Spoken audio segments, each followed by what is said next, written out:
बोलो सदगुरुदेव भगवान, बोलो अकाल पुरुष परमेश्वर की। सृष्टि के विधायक, रचयिता ब्रह्मा विष्णु महेश शक्ति सभी देवी देवताओं को प्रणाम।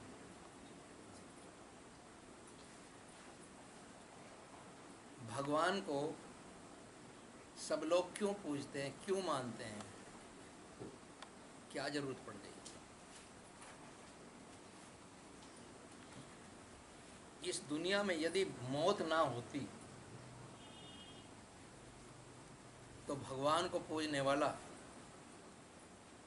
ढूंढे से भी नहीं मिलता। ये मौत है, मृत्यु है जो भगवान का भजन कराती है, जिसे तुम बुरा भी कहते हो। और मौत बुरी नहीं होती और इससे कोई बचता भी नहीं। तो सबसे पहले तो यहाँ ये समझने की बात है कि मौत है क्या। मौत एक तबादला है, एक शरीर से एक शरीर को छोड़ना और दूसरे शरीर को जोड़ना। वो इधर से छूटी और उधर लीन हो गई, दूसरे में चली गई। तो यो एक तबादला है। जैसे गीता में भगवान ने भी बोला है, कृष्ण जी ने, कि वंशासी जीर्णानि यथा विहाय नमानि गृणाति नरो प्राणी तथा जीर्णानि देव्यानि नमानि गृणाति संयाति देवी संयाति देही। यानी जैसे फटे हुए कपड़े उतार करके आदमी उन्हें फेंक देता है और फिर नए वस्त्र वही धारण कर लेता है। आदमी तो वही होता है, शरीर दो, कपड़े दो हो गए। इसी तरह से ये शरीर है। इस शरीर को हमने पहन रखा है। जब ये दुर्बल हो जाता है, बहुत दुर्बल हो जाता है, इतना हो जाता है कि कभी कभी बीमारी से, चोट लगने से या आयु की पूर्ण होने के नज़दीक आ जाती है, ये इसके सारे अंग काम करने योग्य नहीं रहते, उस वक्त आत्मा को पीड़ा होती है। तब ये मृत्यु उसके प्राणों को, उस रूह को ही उस शरीर में से निकाल लेती है कि अब इसमें दुख मत भर, अब तेरे लिए नया ढांचा तैयार हो जाएगा, अब तुझे वहाँ जाना है। न जाते मिरते वा कदिचिन भावे भवित भावे भुवन भूया अजो नित्यम शाश्वतम अहम नित्यम अन्न मन शरीर। यानी इसका ना तो कभी जन्म है आत्मा का, और जो जन्मा ही नहीं तो उसका मरण का है को होगा। बार बार शरीर जन्मते हैं और बार बार शरीर ही मरते चले आ रहे हैं। आत्मा वही है जो अब से अरबों खरबों जीवन पहले थी, वो आज भी वही जो की है। इसमें कोई परिवर्तन नहीं आया। जितने भी परिवर्तन आए हैं वो शरीरों में आए। लेकिन जब कोई मरने लगता है या मर के चला जाता है तो सब लोग अड़ोसी पड़ोसी भी आके धोरे खड़े हो जाते हैं और वो कहते हैं, भाई मरने वाले की आत्मा को शांति भगवान दे। कहते हैं ना, अब भगवान के ऊपर ही छोड़ रखा सब काम, अब तू शांति देना, और खुद उसके लिए अशांति पैदा करते हैं। परमात्मा से तो कह रहे हैं, प्रभु 1-2 मिनट का मौन करके उसे शांति देना मरने वाले को, और खुद उसके लिए अशांति का कारण बने हुए हैं। कैसे बनते हैं अशांति का कारण? जब कोई रूह इस शरीर में से निकल के बाहर जाती है तो वो एक पेशी देकर के भगवान के यहाँ, यमराज के यहाँ तुरंत वापस भेज दी जाती है। उसी घर पर, उसी घर में वो 13 दिन तक रहती है, या ये कहो कि जब तक उसकी 13वीं हो, 13वीं के दिन तक वो वहीं घूमती है। इस दौरान में जब वो मरा, वो यहाँ आकर के देखती है कि यह सब हो क्या रहा है। गीता कहती है कि अंत काल में यम यम वापी स्मरण भाव तेज त्यंते कलेवरम। जिस चीज भाव को सुमरण करके ये आत्मा इस शरीर को त्यागती है, उसी में ही लीन होकर के वो आत्मा उसी बात में जाती है जो उसको मिली है। क्योंकि मरने के टाइम अंतिम इच्छा का विशेष ध्यान रहता है। अंतिम इच्छा क्या थी तुम्हारी? जहां भी तुम्हें शरीर मिलेगा वो इच्छा जरूर पूर्ण होगी। आगे तुम्हारे कर्म शुभ कर्म उसी में चलेंगे, उसी शरीर में। तो ये जो आत्मा का कभी मरण जीवन आपने देखा ही नहीं। अब जब वो आदमी यहां से मरा है, उसकी रूह वहीं घूम रही है। अभी तुम रो रहे हो, चिल्ला रहे हो, बुरा आपा पीट रहे हो, अब उसे भगवान याद नहीं आएंगे जो मरने वाला है, उसे तुम्हारे दुख याद आ रहे हैं और तुम रोए जा रहे हो, तुम उसे दुखी करके जा रहे हो, तो उसका रास्ता भटकाने वाले कौन हुए? तुम नहीं उसे शांति देना चाहते, ऐसा माहौल पैदा नहीं करते कि जैसे उसकी रूह परमात्मा में लीन होकर के प्रभु के पास चली जाए। उसमें सबसे बड़ी बाधा कि कौन है? जो वहाँ बैठ के उसे जितना ज़्यादा रो रहा उसको वहीं खींच रहा कि यहीं रहे, तो उसके मन में भी प्रभाव आता है।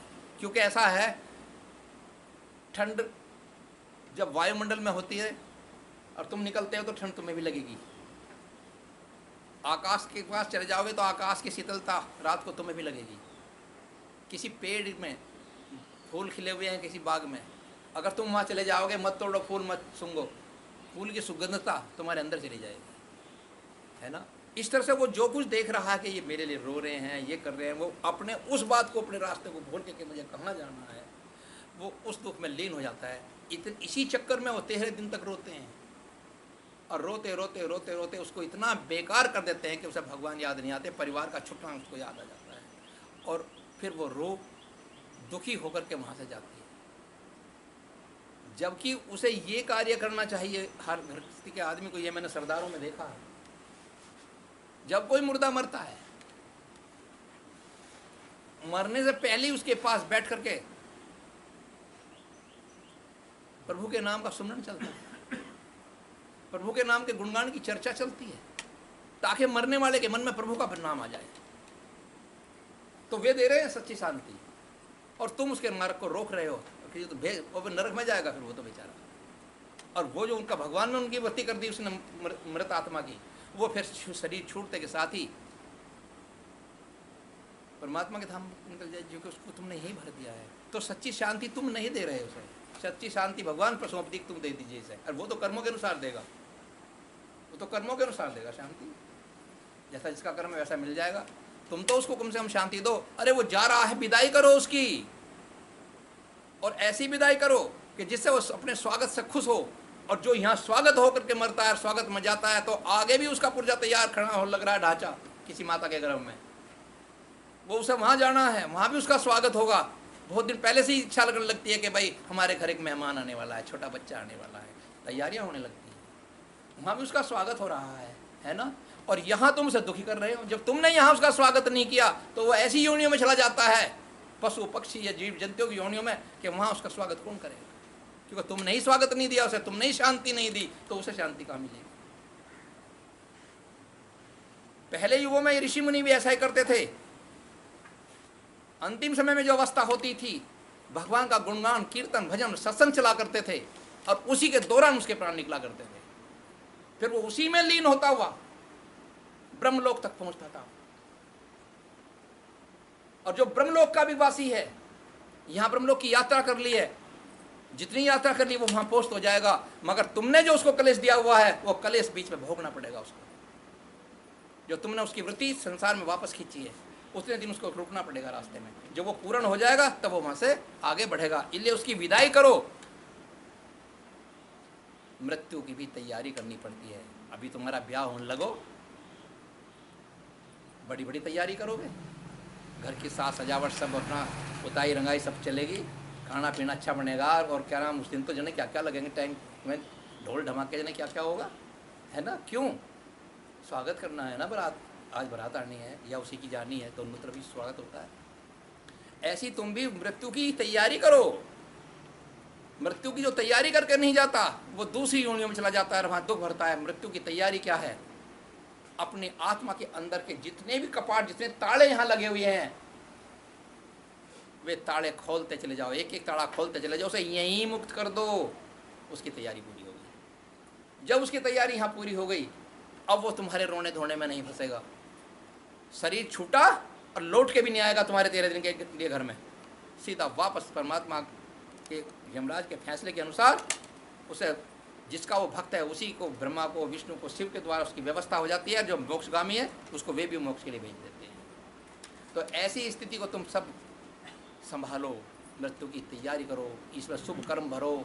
इस एक बात के उसके अंदर ब्याह में सजावट होती है ना हर बात की, तो तुम भी सजावट कर दो अपने हृदय की, जिसमें वो तुम रहते हो, अपने घर को खुद सजा लो तो आगे भी घर सजा सजाया मिलेगा। यदि यहीं तुम अपने घर में कीचड़ भर के गए हो तो आगे भी कीचड़ का जीवन मिलेगा। सारी तैयारियां यहीं करनी है, मरने वाले की आत्मा को शांति। तुम तो परमात्मा से क्यों कह रहे हो कि उसे शांति दे? वो तो कर्मों के अनुसार देगा, भाग में शांति है तो दे देगा, नहीं है तो नरक में भेज देगा। यमराज तो फैसले देगा ना। भगवान हम तो निर्णय करते हैं, तो न्याय के देवता हैं, कर्मों पर फैसला करेंगे, अच्छा करेंगे। तो उसकी विदाई की बात सुन ली। अब जब वो आदमी मरा है, उसकी पीड़ा देखिए। जैसे किसी ने, बिच्छू ने किसी के शरीर में डंक मारा हो तो कितनी पीड़ा होती है। और बिच्छुअन सहज सदस्य पीड़ा पावई पुरुष जब तजे ही शरीर, जब शरीर को त्यागता है। और तो ऐसा डंक लगते हैं बिच्छुओं के, जने हजारों बिच्छू मेरे चिपट गए हो। क्यों? वो बिच्छू नहीं होते, तुम्हारे शरीर में से जब खून पैर के अंगूठे से दोनों पैरों के एक साथ खींचना शुरू होता है, पर वो जितने जितने में खींच चुका है उतने में अग्नि पैदा हो जाएगी। वो झेल नहीं पाता। खून के कारण ही तुम्हारा शरीर शांत है। जहाँ जहाँ से खून समेट लोगे वहीं वहीं से आग खड़ी हो जाएगी, वहीं वहाँ से पीड़ा बढ़ जाएगी। इतनी पीड़ा होती है। उधर तुम रोने पे लगे हुए हो, उसके प्राण निकल रहे हैं, तो वो तो खुद ही अपने आप से दुखी है। यदि उसके अंदर वैराग और भक्ति है तो वो उस पीड़ा से बच जाएगा, क्योंकि उसकी रूह मरने के बाद उस चक्र में चली जाएगी, उस अवस्था में जिस अवस्था में उसने यहाँ से अपनी मंजिल पूरी कर ली है। यदि किसी ने सतलोक तक की मंजिल पूरी कर ली है तो वो सतलोक पर स्थिर हो जाएगा। उस पर फिर कोई तुम्हारे रोने धोने का कोई प्रभाव नहीं पड़ेगा, क्योंकि वो तो अपने उस लोक में चलेगी, शांत होगी। तुम चाहे कुछ भी सोचते रहो, शांति करो या कुछ करो, करो या ना करो, मत करो, वो तो अपने लोक को चली जाएगी। लेकिन दूसरे लोग जिन्होंने ये भजन पूजन या इस तरह की बातें नहीं करी, ना उनका कोई सत्संग है, ना उनका कोई ज्ञान ध्यान की बात है, ना पुण्य है, ना दान है, ऐसे व्यक्ति ना कोई तीर्थ करते हैं, तो उन आत्माओं को जब शरीर निकलता है, प्राण निकलते हैं शरीर से, तो पीड़ा सबसे पहली जो पीड़ा होती है उसे विश्लेषज पीड़ा कहते हैं। विश्लेषज ताप। विश्लेषज किसे कहते हैं? एक दो चीज़ों को जुड़ी हुई कुछ हटाना। जैसे दो कागज चिपका रखे हैं फेविकोल से, क्या तुम उन्हें दोनों को अलग कर छुटा सकते हो? जो फेविकोल से चिपक चुके हो, नहीं छुटा सकते ना। अगर छुटाओगे तो फटेंगे। और इसी तरह जब शरीर दोनों मिक्स हैं, चिपके हुए हैं, चूंकि उसका कोई भजन ध्यान तब भक्ति सत्संग कुछ नहीं है उसके पास, तो वे चिपके ही रहेंगे। और जब शरीर से रूह फटनी शुरू होगी, वो शरीर उसमें छूटना शुरू होगा, तो कितनी पीड़ा उसे होगी। इसीलिए कहते हैं कि बिच्छुअन सैंस दस्सी पीड़ा। जने मान लो हजारों बिच्छुओं ने उसको एक बार डंक मारा, एक साथ मार रहे हैं, इतनी पीड़ा उसके अंदर भर जाएगी। एक शरीर से दूसरा शरीर निकलना योगी लोगों को ये मुश्किल नहीं होता, क्योंकि वो तो पहले उन चक्रों को खोल करके एक एक अंदर के चक्रों को शरीर, बल्कि बहुत से तो सातों शरीर को खोल लेते हैं, और खोलने के बाद वो पहले ही इससे बाहर निकल के चले जाते हैं। तो जब मृत्यु आती है फरिश्ते को भी रोक देता है, ठहर मैं खुद ही आ रहा हूँ। बहुत से ऋषि ऐसा करके दिखा गए, चल मैं आ रहा हूँ, क्योंकि वो जानता है, वरना तो वो तो रिमोट दबावेगा और तुम्हारा टीवी बंद। फरिश्ते ना करिए, रिमोट जो उसके पास चिप है उस बंद करिए तो तुम्हारा सब खेल खत्म हो गया। लेकिन जब बाहर निकलोगे, जब निकलोगे उस वक्त जो पीड़ा होगी वो बहुत कष्टदायी होगी। और उस पीड़ा में तुम्हें, वो तो खुद ही पीड़ा में रो रहा है और तुम और रोने धोने पर लगे हुए हो। भजन भक्ति करो ताकि उसे थोड़ा याद आ जाए भगवान की भी, कुछ तो उसका छुटकारा हो जाए। तो ऐसी जो उसे पीड़ा पहली होती है, उस पीड़ा को क्या कहते हैं? विश्लेषण। इसके बाद दूसरा दुख उसे सताता है पीड़ा का। वो दुख क्या है? मोहतज। मोहज पीड़ा बोलते हैं, मोहज ताप। उधर प्राण निकलने रहे हैं, उधर वो रो रहे हैं, वो तुम उनसे खींच रहे हो अपनी तरफ को। अरे ये तो मेरी पत्नी रो रही है, ये तो मेरा बेटा रह गया नाथ, ये तो बेटी भी कुंवारी रह गई है, अरे रे रे, ये तो ये मोह भरा हुआ, वो मोह उसको उसकी यात्रा में बाधक बना हुआ है, उसे शांति नहीं मिल रही। तो क्योंकि तुम भी रो रहे हो और ज़्यादा जगा रहे हो, देख मैं तेरे बगैर रो रही हूँ, कितना ये हो रहा है, मैं तुम्हारा एक लड़का हूँ और वो भी आज अनाथ हो गया है ना। तो वो तो खुद ही अपने उस मोह में फंसा हुआ है, और ज़्यादा मोह में फंसा लिया तुमने, उसका रास्ता आगे का कठोर बना दिया, कड़वा बना दिया है तुम लोगों ने, ठीक है ना। इसके बाद होता है अनुतापज। अनुतापज पीड़ा किसको कहते हैं? तीसरी पीड़ा उस मरने वाले को क्या होती है? अरे भाई मैं अब यमराज की तरफ जा रहा हूँ, वहाँ मेरा फैसला होने वाला है, पता नहीं क्या होगा, और मैंने तो ऐसे ऐसे अच्छे कर्म किए हुए हैं, ऐसे ऐसे मैंने बुरे भी किए हुए हैं, तो वे सब पे उसकी नज़र घूमती है, भाई कितना अच्छा किया और कितना बुरा किया। तो जब बुरे सामने आते हैं ना, अच्छों को तो गिन ही नहीं रहा, अब बुरे, क्योंकि अच्छों का तो अच्छा फल मिलेगा तो पता है उसे, अब बुरों का जो बुरा फल मिलना उनसे वो घबराहट में है, अब वो अपने रास्ता छोड़ता है। यदि तुम शांत रहो और उसको हरि का भजन दिखा दो तो उसकी अंतिम अवस्था में वो मोह हट जाएगा, और शरीरों के अंदर जो कंपन, ऐसी भक्ति के कंपन की धारा उतर जाएगी कि उसका शरीर हटने में देरी नहीं लगेगी, अपने आप हटती चली जाएगी। कौन रोके बैठा है? तुम, उस रोने धोने में। कितनी बड़ी हानि करते हैं उस मरने वाले के लिए। उसे स्वागत के साथ विदा करो, उसको दुर्गति से ना भेजो वहाँ पर, क्योंकि वो तो विवश हो चुका है और तुम अभी स्वतंत्र हो, तो उसका रास्ता क्यों खराब करने पर लगे हुए हो? तो दुष्कर्मों को सोचता है कि अब जने किस कर्म से मुझे कौन सी जोड़ी मिलेगी, जने मैं पुरुष बनूंगा, जने मैं भैंस बनूंगा, या मैं बैल बनूंगा, या सांप बनूंगा, या पता नहीं अनेकों जोड़ी है भगवान के पास। तो उनमें से यमराज तो फैसला देगा काहे के ऊपर? हमारे कर्मों के, अच्छे और बुरे के, क्योंकि वो तो न्याय के देवता हैं, वो तो न्याय करते हैं हर एक जीव के लिए। अब अगला जो होता है वो होता है द्रस दर्शनज ताप। इसे क्या कहते हैं? उस वक्त वो मनुष्य, मरने वाले की बात चल रही है अभी, वो तो बेहोशी में है तुम्हारे लिए, लेकिन अंदर अंदर उसके सब कुछ चल रहा है वहाँ। बेहोशी तुम्हें लगती है क्योंकि देह के सारे अंतःकरण के, चित्त के, बुद्धि के, मन के, इंद्रियों के सारे कनेक्शन कटे हुए हैं, लेकिन वो इस बिंदु पर आकर मस्तिष्क में मृत्यु कवल चक्र के ऊपर अभी जीवित है, उसे सारा ज्ञान और भान है। लेकिन तुम्हें ऐसा लगता है कि ये मूर्छा में चला गया, वो मूर्छा में तुम्हें लगता है क्योंकि सब चीज़ों के कनेक्शन कट चुके, लेकिन उसके कनेक्शन परमात्मा से नहीं कटे, वो वहाँ जुड़े हुए हैं। तुम थोड़ा रोना धोना बंद कर दो तो उसमें पूरा जुड़ गया, तो भी भगवान की कृपा हो जाएगी, वो भवसागर से पार हो जाएगा। अब उसे ये अनुताप जो है 10 दर्शन जो तपा देता है। कैसे तपाता है? अरे भाई अब मैं जा रहा हूँ, पता नहीं कौन से नरक में गिरूंगा।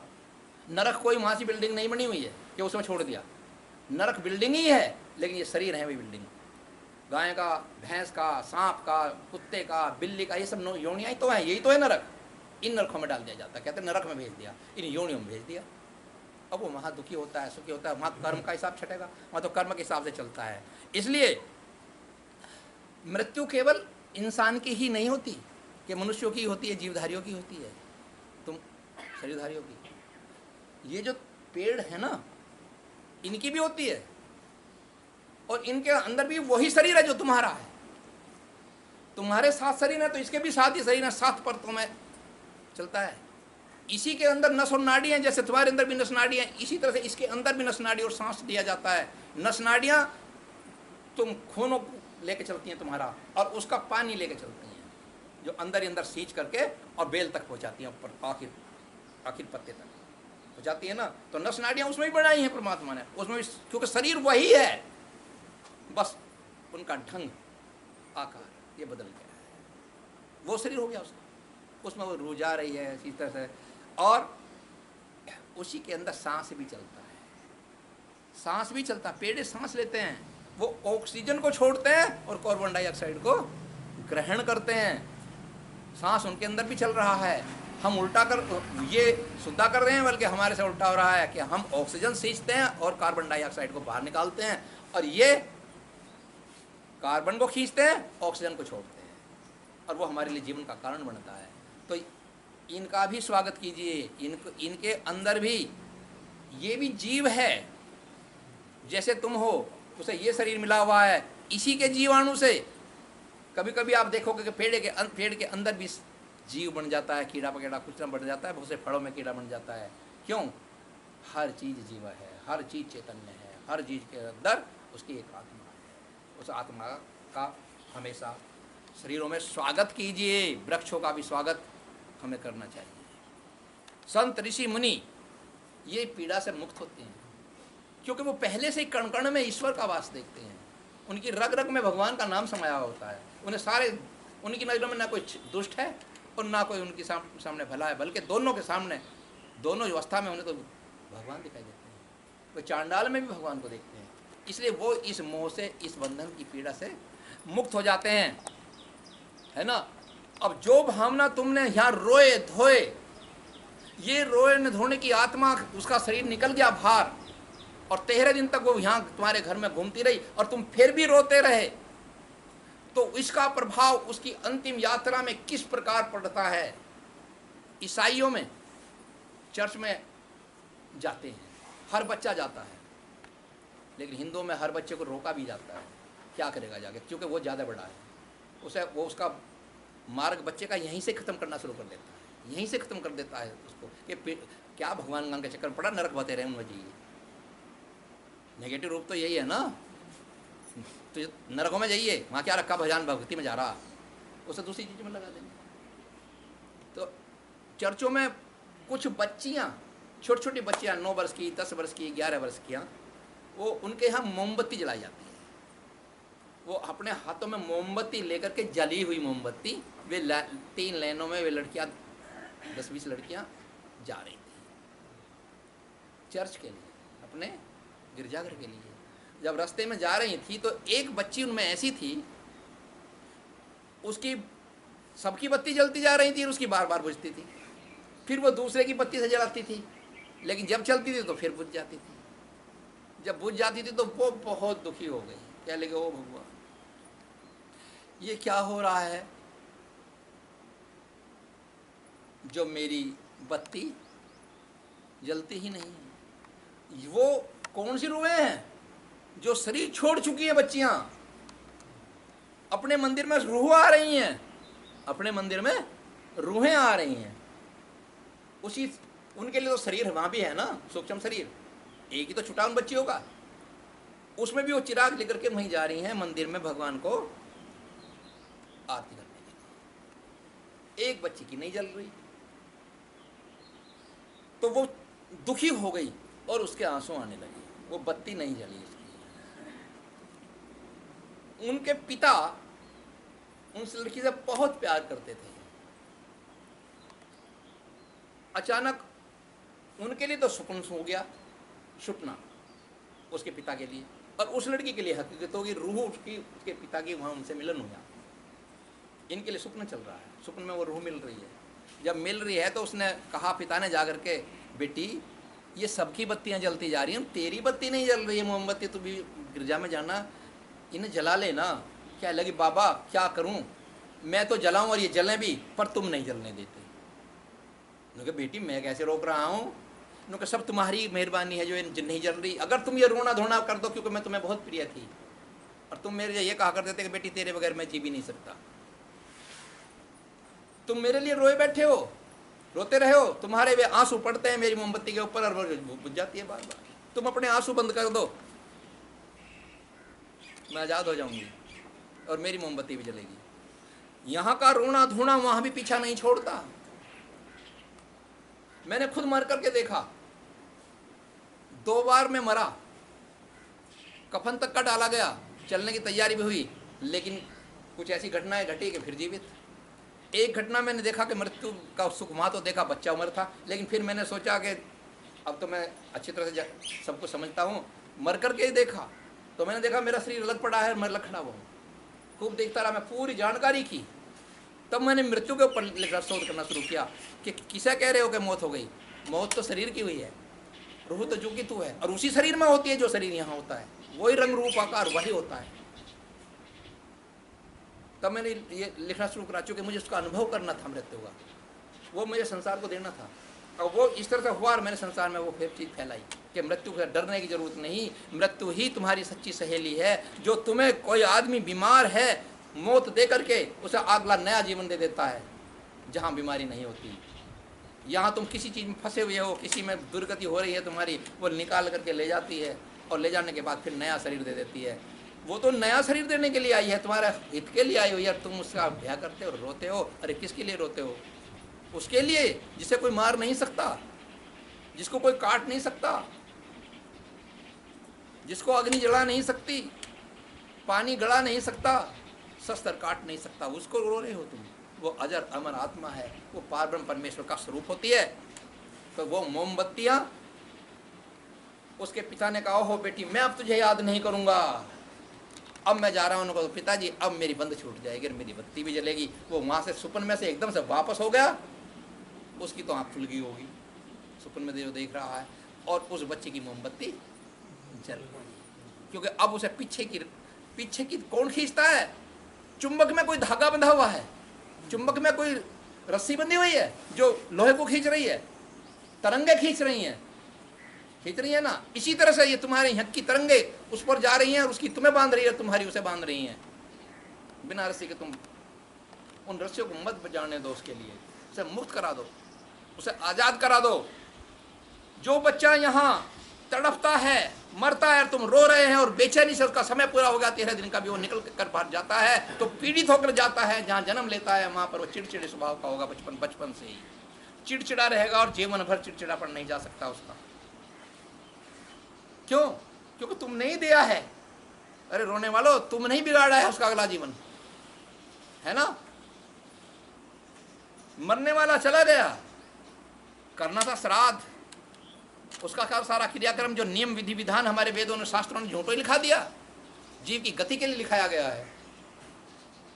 वो उसका वाहन बनते हैं, रास्ते के लिए सारी तैयारी उन्हीं से ही होती है। अगर ये शरीर का निर्माण उसी से होता है जो यहाँ से तुम पिंडदान करते हो, उसका शरीर भी अधूरा रह जाएगा, किसी का लंगड़ा रह जाएगा, किसी लूला, जिसका तुमने यहाँ श्राद्ध कमजोर कर दिया है।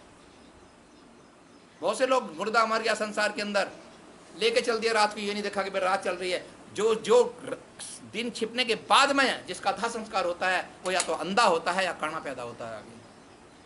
किसने बिगाड़ा रास्ता? तुमने। कहते हो भगवान से शांति दे, अरे शांति देनी है तो उसके शुभ कर्म करो, सारे काम करो, तब उसे शांति मिलेगी। तुम्हारे कह देने से भगवान शांति दे? क्यों तुम दे ही नहीं सकते थे शांति? तुम तो रोना धोना करके उसका मार्ग रोकने वाले थे। शांति तो परमात्मा के वश होती, तो शांति दे दे। और वो काहे को देगा जब तुमने कुछ करा ही नहीं। तो ये सारा संसार का काम ऐसा चलता है। और मृत्यु तो सबकी आवश्यक है। मशीन भी चलते चलते घिसती घिसती एक दिन बंद हो जाती है, ऐसे ये शरीर एक दिन खत्म हो जाएगा। अब बात आती है वो जीव गया कहाँ। सब लोग अपने कर्म के अनुसार अगला जीवन प्राप्त करते हैं जहाँ जाएंगे। लेकिन योगी लोगों में कुछ ऐसे भी योगी होते हैं जिन्हें महायोगेश्वर कहा गया है। तत्वज्ञानी नहीं, तत्वदर्शियों में भी महातत्वदर्शी होते हैं वो, जो अपनी मृत्यु को खुद निश्चित करते हैं और बता कर जाते हैं, भाई अब मैं फला जगह जन्म ले रहा हूं, वहां चल के मुझे पूछ लेना। वो अपना जीवन अगला यही निर्धारित कर लेते हैं कि मैं फला जगह जा रहा हूं, या ये कह देते हैं मैं अब संसार में नहीं आऊंगा, अब मैं फला जगह जा रहा हूं। तो ये सब बातें कहां से हुई? तुम्हारे कारण हुई। अगले जन्म का निर्धारण तुम्हें ही करना है। और आज से वो ले लो एक संकल्प कि किसी भी मरने वाले के पास हम उसके तीर्थ व्रत यज्ञ हवन सब कराएंगे और भगवान के कीर्तन की धुनी लगाएंगे, अकाल पुरुष परमेश्वर का जाप करेंगे। ऐसे नियम लो।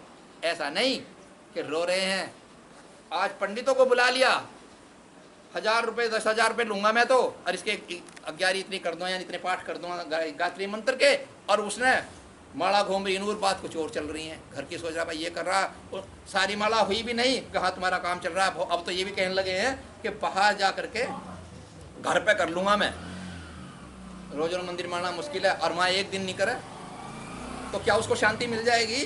नहीं मिलेगी। क्यों छोड़ते हो किसी के भरोसे पे? तुम ही जो करो, तुम ही तो उसके सच्चे वंशज हो।